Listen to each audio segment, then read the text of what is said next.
13. It says if x is greater than 3, which of the following is equivalent to blah blah blah, okay?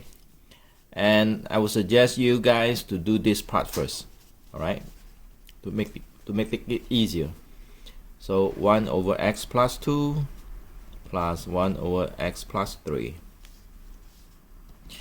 So to deal with this, you need to find the common denominator, the CD, common denominator.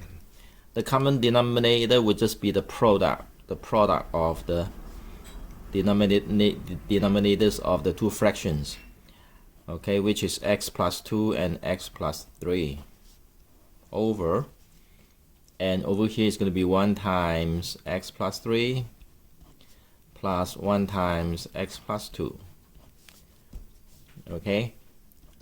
So you end up having a x plus 3 plus x plus 2 over. Now you take a look at the answers given, right? The answers has the denominator, which is an x squared over here.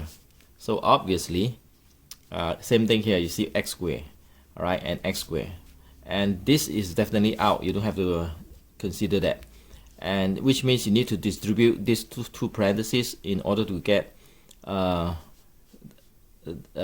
polynomial expression with x with the degree of 2. So you distribute, you will end up having an x squared.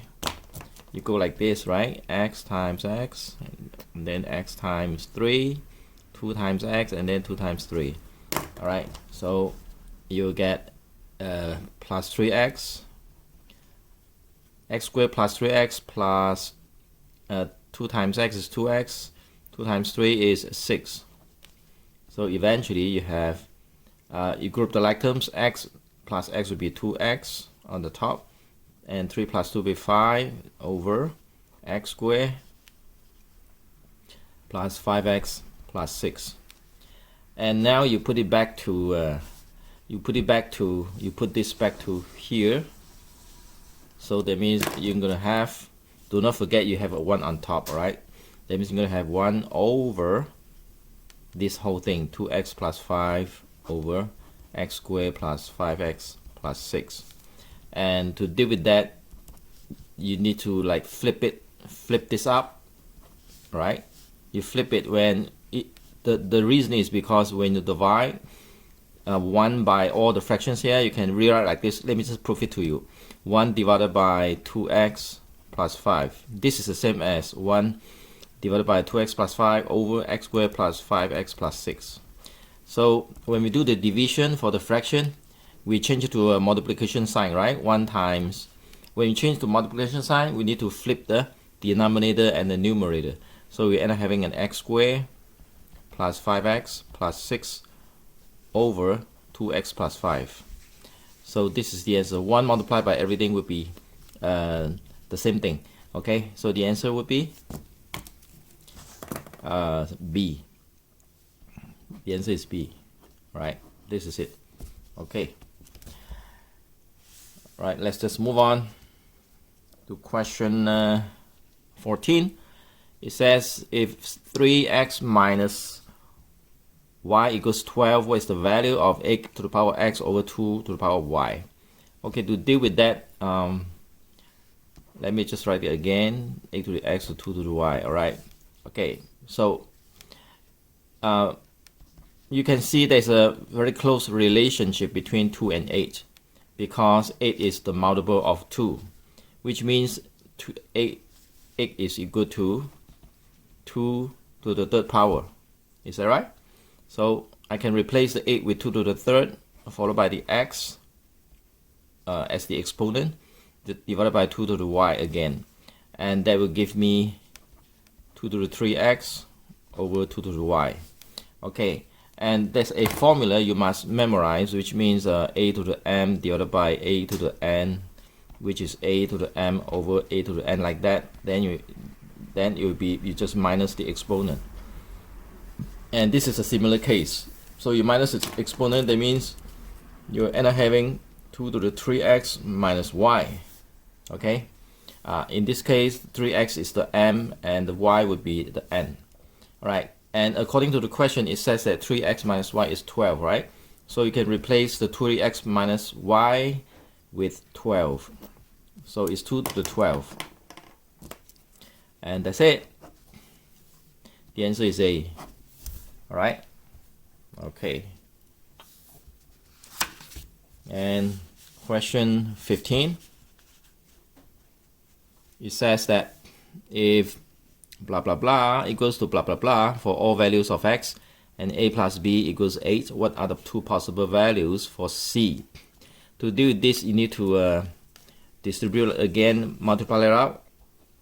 Alright, and that means you're going to have, I'm going to do it here. So let me copy the question again so that I have more space. Ax plus 2 times bx plus 7 equals 15x squared plus cx plus 14. Okay, multiply it out, I will end up having a abx squared. This by this is abx squared. This by that would be 7ax. A times bx would be 2bx, and 2 times 7 will be 14, equals to 15x squared plus cx plus 14. Alright, we need to rearrange the term a little bit. I mean the middle part. We need to like make it look better in terms of comparing this with the cx. So what we should do is, I'll still write the abx squared, and over here I will factor out the x. And inside the parentheses there will be 7a plus 2b plus 14 again equals to 15x squared minus cx plus 14. Alright, now this is the same, so we can just rule them out and just compare. You can see that the AB would be 15. You compare the like terms, the AB would be 15, and the like terms for x, right, that will be the c. 7a plus 2b will be equals to negative c. Okay, and so let's just write down AB is 15, and then 7a plus 2b would be negative c. Alright, and the question asks for what are the two possible values for c, right? Alright, if you want to know the value of c, you got to know the value of a and b. Okay, so let's take a look at this ab. The possible combination, the possible factors for ab for 15 would be 3 and 5, 1 and 15. Okay, but the thing is, it says a plus b is 8, right? So if a plus b is 8, obviously the a and b, it could be it could be a5 and b3 or a3 b5. It can be 1 and 15 because when you add 1 and 15 it's going to be 16, but this is 8. So the possibility is it could be a is 3, b is 5, or a is 5, b is 3. Okay, and oh, my bad, over here I should have put plus. I don't know why I put the minus. That's why I was like wondering, hey, how come this is a minus here? All right, my bad. Okay, that should be a plus because I mean everybody makes mistake. Okay, fine.